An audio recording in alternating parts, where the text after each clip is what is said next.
अस्सलाम वालेकुम दोस्तों, जोली अजीम हाजिर है फिर नई एक वीडियो के साथ। दोस्तों जो मेरा जोली अजीम का हेल्थ सेक्शन है, जिसके अंदर मुख्तलिफ किस्म की मैं आपके लिए वेजिटेबल, फ्रूट, हर्ब, स्पाइस, अपने खाने पीने वाली चीज़ों के बारे में इंफॉर्मेशन लेकर आता हूँ। आपको यूजेस बताता हूँ, आपको बेनिफिट्स बताता हूँ, आपको साइड इफेक्ट्स बताता हूँ। और दोस्तों साथ साथ में ही मैं आप लोग के लिए रोज़मर्रा ज़िंदगी के अंदर इस्तेमाल होने वाली टोटके, रेमेडीज़ और मेथड्स लेकर आता हूँ। हम जो रोज़मर्रा ज़िंदगी के अंदर चीज़ें इस्तेमाल करते हैं, उसे घर के अंदर कैसे बनाया जाता है, तो उनके हवाले से भी मैं वीडियोस लेकर आता हूँ। और दोस्तों आज मैं आप लोगों को बेसिक सौंफ बनाने का तरीका बताऊंगा। और दोस्तों बहुत ही आसान तरीका है, इसे बनाना बहुत आसान है। और दोस्तों इसमें जो इंग्रेडिएंट्स इस्तेमाल हो रहे हैं आपको आसानी के साथ बाजार से मिल जाएंगे, कुछ तो घर से ही मिल जाएंगे। सिर्फ 3 चीज़ें इसमें इस्तेमाल होंगी। चलो दोस्तों मैं अब आपको बिल्कुल सादा जो साबन की बेसिक रेसिपी है, मेथड है, वो बनाना आपको सिखाता हूँ। दोस्तों इसके लिए आपको 3 चीज़ें चाहिए। सबसे पहले आपने 170 मिलीलीटर पानी लेना है। पानी आपने रूम टेम्परेचर पर लेना है, आपने ठंडा नहीं लेना। और दोस्तों दूसरा जो इंग्रेडिएंट है हमारे पास कास्टिक सोडा है। और दोस्तों कास्टिक सोडे का जो केमिकल फॉर्मूला NaOH है, आपको दोस्तों ये सामान्य मुसफ़ा बनाने वाली शॉप से आसानी के साथ मिल जाएगा। और दोस्तों कास्टिक सोडा आपने 76 मिलीलीटर लेना है। और दोस्तों उसके बाद जो तीसरा मेन इंग्रेडिएंट्स है, आपने वेजिटेबल ऑयल लेना है, 450 मिलीलीटर लेना है आपने। और दोस्तों वेजिटेबल ऑयल आप किसी भी किस्म का ले सकते हैं।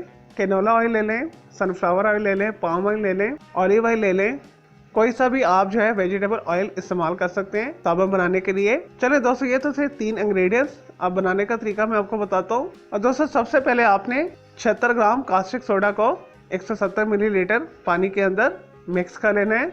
अच्छे के साथ मिक्स करना है, बिल्कुल डिजोल्व करना है। और दोस्तों ये एक लई फॉर्म में आ जाएगा। और दोस्तों इसके बाद आपने थोड़ा थोड़ा करके वेजिटेबल ऑयल डालते जाना है इसके अंदर और इसे मिक्स करते जाना है। और दोस्तों अगर आपके पास हैंड ब्लेंडर है तो उसके साथ कर लें, अदरवाइज कांटे के साथ भी आप इसे मिक्स कर सकते हैं। और दोस्तों इस प्रोसेस को करने से पहले हाथों के ऊपर दस्ताने चढ़ा लीजिएगा एज एहतियात। और दोस्तों अच्छे तरीके से आपने इन तीनों इंग्रेडिएंट्स को मिक्स करना है। तो उसके बाद दोस्तों आपने इसे साबुन के मोड्स के अंदर पोर कर लेना है, उंडेल लेना है। और दोस्तों इसे फिर आपने खुश्क होने के लिए रख देना है। और दोस्तों जब ड्राई हो जाएगा तो अगर आप सांचे यूज़ करें तो इसका सौंफ निकाल के इस्तेमाल करना शुरू कर दें।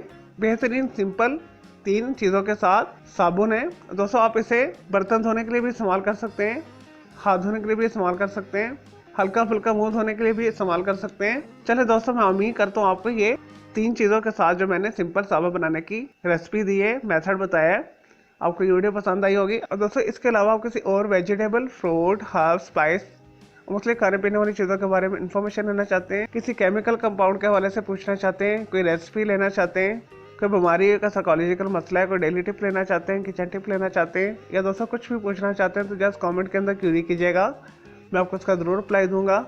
और दोस्तों मैं आपके लिए अलग से एक वीडियो भी बना दूंगा। और दोस्तों इस वीडियो से पहले मैं आप लोगों के लिए बहुत सारी जो है मालूमाती मिक्स वीडियो ऑलरेडी बना के दे चुका हूं, तो उनके लिए आप मेरे वीडियो सेक्शन में जाकर मेरी दूसरी वीडियोस भी दे सकते हैं। चलो दोस्तों अब मैं आपको मिलूंगा एक न्यू इन्फॉर्मेटिव वीडियो के साथ। मुझे जोली अजीम को इजाज़त दें। ओके जी, अल्लाह हाफिज़, टेक केयर।